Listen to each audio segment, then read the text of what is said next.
Finally get to talk to my man Lloyd. How you know that? No. That coder right there. Oh, man, threw you off right there, didn't it, for a minute, huh? Give him Donald. Oh, no. All right, Don. Lloyd, first up, now my bad. He let the whole world know my name.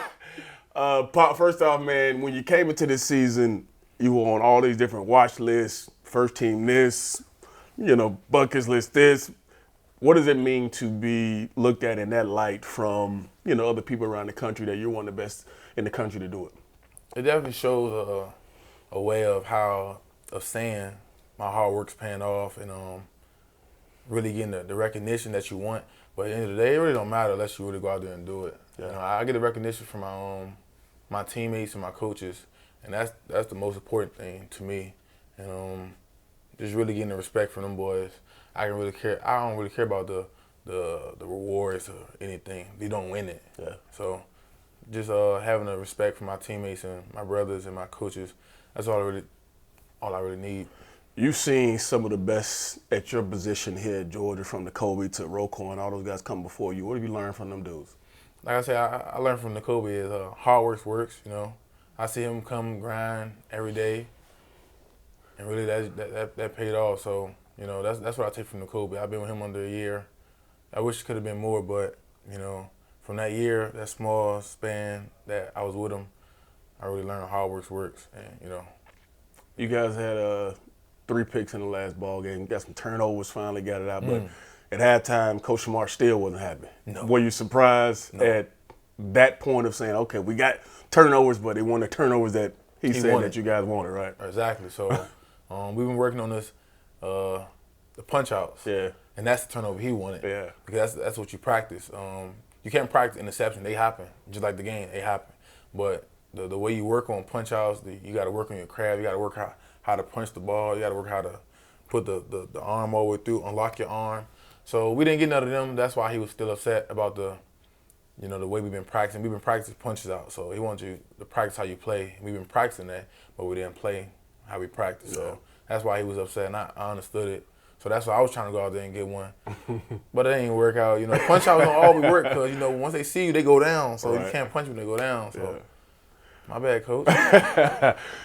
You play one of the most physical spots on the field. And I don't think people recognize, they see you on Saturday, they see you flying around and, have them take on these 300-pound linemen.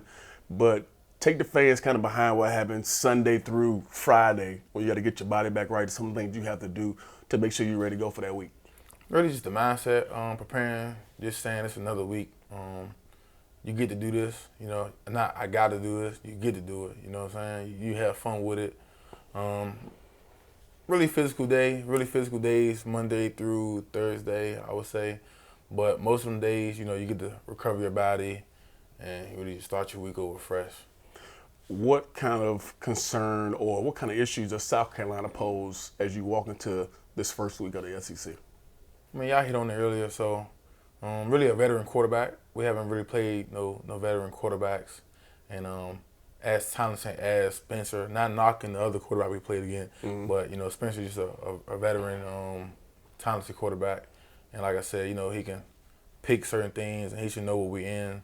So really just that's the issue you got to worry about, just holding out disguises and things like that. Yeah, what's the challenge in that? Because obviously playing against a guy who's seen a lot, who's played a lot of ball, he's played against you guys last year, but you're the guy who does all the communication, gets the guys moving. When you turn on the tape and you watch the film, are there certain things that you're looking at to say, okay, these are things that I can pick up and know when we get in the game that I can be able to use my keys this way? Oh, yeah, for sure. The coach does a great job of giving us tips and reminders of what's happening, but it's also on you to recognize it. You're a ball player yourself. I made it here this far, not because I'm just big and fast. Everybody big and fast. You got to have something that separates you. So just narrowing down little things like formations and, what do they do out of that formation a lot of times. Really just picking that apart and seeing who his favorite target is or the distance or what he might hit and just things like that. You just got to pick on little things like that. And the coaches, like I said, the coaches do a fantastic job of giving that specialty shoe. We got to keep it a buck. It's different playing an SEC game versus the last two? The energy, the atmosphere is going to be a little different. Yeah. How excited are you for when you walk out and you see the sea of red everywhere, or that, the first time you walk out that tunnel, or you're coming out as a captain, you see everybody's packed? It feels a little bit different. Just talk about that atmosphere and the emotion you have when you get ready for an SEC opponent. I get a little nervous. I get nervous before every game, but them type of games right there, I get goosebumps. You know what I'm saying? I've been dreaming of playing in college football like that for a little while now. So to finally be here and being a part of it, I'm blessed to be a part of it. And these kind of games right here is really like, it don't start with us. Yeah. It starts with the fans. Yeah. So the fans is competing about who's gonna be louder. So our fans gonna be there early. Yeah. And that's what I like about it. Our fans gonna be out there early, cheering. They're gonna be loud. It might be the loudest game of the year right here, or the loudest game of the week. Yeah. It's easy to ask a guy who's from the state why you want to be a Bulldog, but you're a guy who's not from the state of Georgia. What made Georgia so appealing to you? Say, hey, I want to go put on that G and wear the red and black. Really what you've been doing with the linebackers these past few years, Shu and Coach Smart, just put them in the league, just throwing them in the league. Just throwing them in the league. When I got the chance to come here last year, my freshman year, I got a chance to come in my freshman year, and I actually sat behind them boys and seen what the room is really about and how they go about their business. I feel like 100% I chose the right place.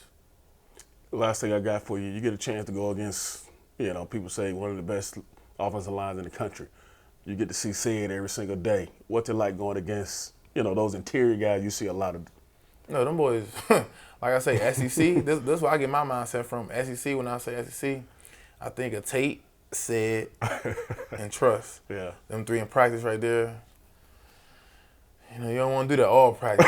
So that's why we say game days is easier for us, because we're going against them every day, Monday through Friday. That's probably like, I don't know how many reps they did between Tuesday through Thursday, but that they're the ones who get us better. They're the ones who get our D-line better. So you see our D-line just snatching people out the way, it's because of them boys right there. All right, bro. Go get a dub. Yes, sir.